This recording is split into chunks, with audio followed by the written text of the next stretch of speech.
Capital One versus Chase checking account. Which checking account is better for you? In this video, I will explain each and everything that for you, Capital One is better or Chase, right? So both Chase and Capital One provides a user convenient access to their accounts and also offer easy navigable websites and mobile apps, which is provided by all the banks for now.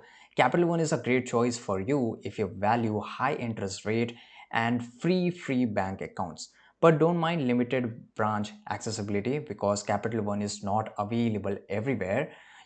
Chase, on the other hand, may be the best if you're looking for big banking perks. This includes sign up bonus, branch accessibility, and various account options.